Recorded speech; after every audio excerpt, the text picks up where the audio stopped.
Hey, Kris. Just want to get your overall thoughts on how the game went today.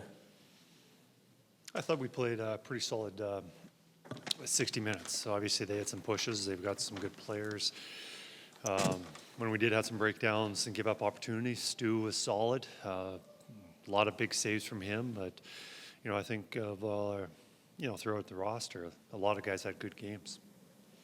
7 power play goals in your last 6 games, 9 in your last 11. Just what's made the power play so effective over this last little stretch? Well, I think first and foremost, I think Paul McFarland does a good job preparing the guys and has a good plan, a pre-scout on what to do for the other team coming in. But it's our players they're just dialed in and ready to capitalize, and they've had to be, because we haven't had many power plays, and the ones that we have had, they haven't really wasted them. The other night, I believe we went 0 for 4, but I felt like we had some opportunities that we could have scored on.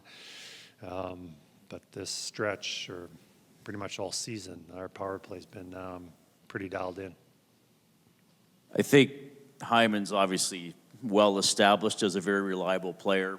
You as a coach, to see him break out tonight and those good habits be rewarded, and obviously to have a guy that can start putting them in once they start going for him.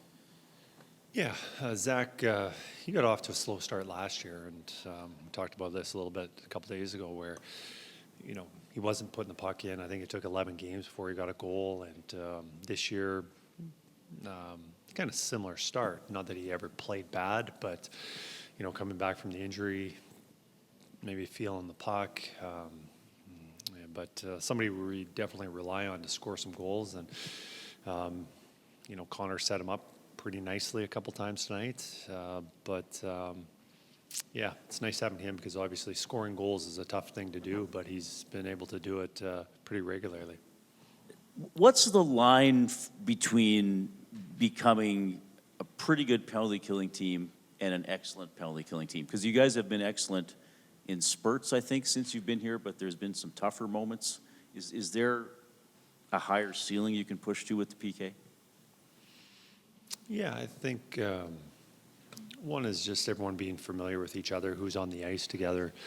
These last, probably 10 or so games, we've pretty much had 3 units or 3 pairs together, and that's pretty much since Lazar has been coming back, and him and Nuggy have been a great pair for us. But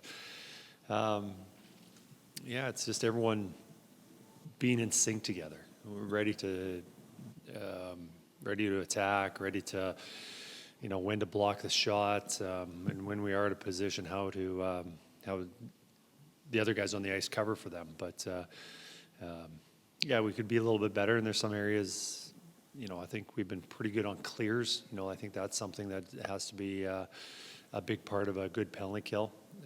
But I think on, if there's something to improve on, it would be our forecheck, or making it more difficult for the other team to enter the zone. Because right now I think we've been just, that's one area. I think the rest of the penalty kills have been pretty good. I think that's one area that we'd like to get a little bit better at. Kris, what have you noticed in McDavid's game here recently, where he seems to be dictating and, sort of dominating at times that you're more used to seeing? Yeah, at times I think would be an understatement. It's pretty much been full-time. Yeah, he's just taking his game to another level, and I don't have an answer for it, but I know he's been very dialed in, and not that he's not ever dialed in, but I think he's taking it to another level these last couple weeks. Wanting to watch video, wanting to watch what the other team does, looking at past shifts from the previous game, just really wanting to take his game to a level, but also bringing his line mates in with him, so they're all in sync. So, I don't really have an answer for it, other than he's just knows the season hasn't gone as well as a team, as well as we wanted to, and we need to get some wins. And as your leader, your captain, and just a star player, he's taken it pretty much on himself to turn this around. You know, we've got other guys who've played very well, but for him, I know that's kind of what's on his mind as he wants to be a difference maker.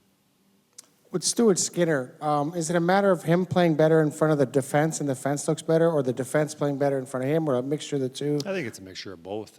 You know, I think we're, you know, tonight I'm not sure what the shot totals was, but we gave up some chances from the slot. Of course we did. But, you know, a lot of those saves made look easy. You know, and when he's also playing better, that also helps the team play better because they have some more confidence. And, you know, it's not that it's in their mind that, oh, geez, if I make a mistake, it might go in the back of the net. And it's just so much easier for the team, especially the defensemen, to know that they can be a little more aggressive. They can be assertive, maybe finish a check, and that if they do make a mistake, they've got a goaltender that'll back them up. So, you know, yeah, it's...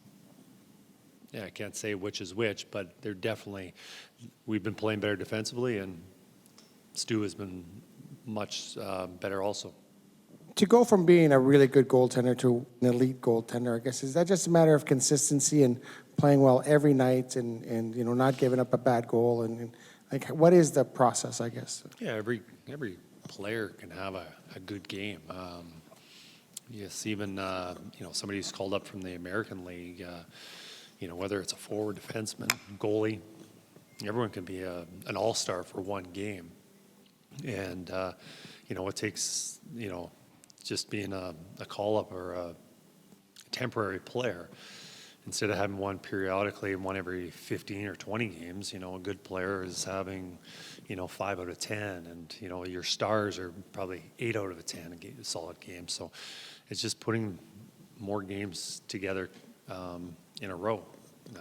You know, I've seen Stu put together some games where he looks like an all-star, and, you know, even some series in the playoffs where if you just look at that one series, yeah, he's an all-star goalie.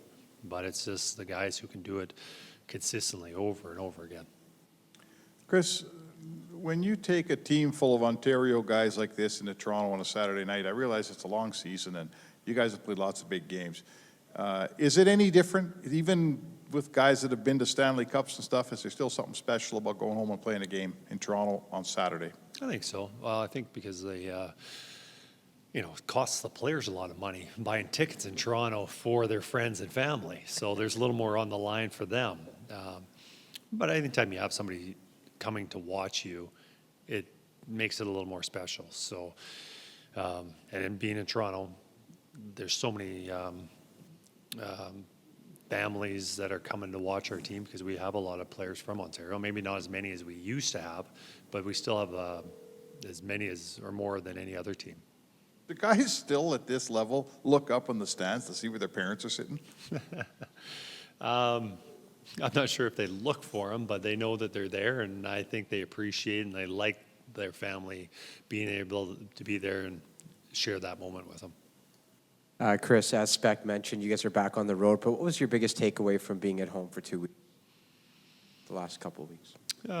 Well, one, not have to get into a new hotel every second day, but most importantly, just playing on home ice in front of our fans. You know, it's just no better place to play a hockey game than here. So that's definitely a takeaway, and, you know, for myself personally and all our guys is just being able to be at home for a little while and see our families and have a normal life for a few hours a day.